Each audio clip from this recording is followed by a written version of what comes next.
ആലപ്പുഴ മാന്നാറിലെ കലയുടെ കൊലപാതക കേസിൽ പ്രതികളുടെ കസ്റ്റഡി കാലാവധി ഇന്ന് അവസാനിക്കും. ഒന്നാം പ്രതിക്കായി ഇന്റർപോൾ ബ്ലൂ കോർണർ നോട്ടീസ് പുറപ്പെടുവിക്കാനാണ് അന്വേഷണ സംഘത്തിന്റെ തീരുമാനം. കേസിൽ കാര്യമായ തെളിവ് ശേഖരിക്കാൻ ഇനിയും പോലീസിനായിട്ടില്ല.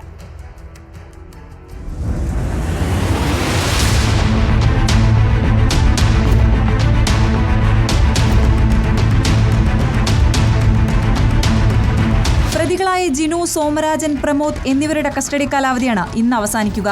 പ്രതികൾ കൊടുത്ത ജാമ്യാപേക്ഷയും കോടതി ഇന്ന് പരിഗണിക്കും.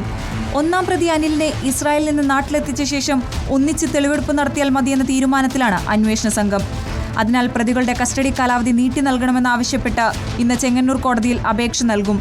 കേസിലെ മുഖ്യപ്രതി അനിൽകുമാറിനെ നാട്ടിലെത്തിക്കാനുള്ള ശ്രമത്തിലാണ് പോലീസ്. നിലവിൽ അനിൽ ഇസ്രായേലിൽ തന്നെ തുടരുകയാണ്. ഇന്റർപോളിന്റെ സഹായത്തോടെ ബ്ലൂ കോർണർ നോട്ടീസ് പുറപ്പെടുവിക്കാൻ അന്വേഷണ സംഘം ഒരുങ്ങുന്നത്. ബ്ലൂ കോർണർ നോട്ടീസ് പുറപ്പെടുവിച്ചാൽ അനിലിനെക്കുറിച്ചുള്ള വിവരങ്ങൾ ഇസ്രായേലിന് കൈമാറേണ്ടി വരും. അതുകൊണ്ടാണ് ബ്ലൂ കോർണർ നോട്ടീസ് പുറപ്പെടുവിക്കാനുള്ള നീക്കം പോലീസിന്റെ ഭാഗത്തു നിന്നുണ്ടാകുന്നത്. അനിലിന്റെ സുഹൃത്തുക്കളെ കേന്ദ്രീകരിച്ചാണ് നിലവിൽ അന്വേഷണം പുരോഗമിക്കുന്നത്. റിപ്പോർട്ടർ, ആലപ്പുഴ.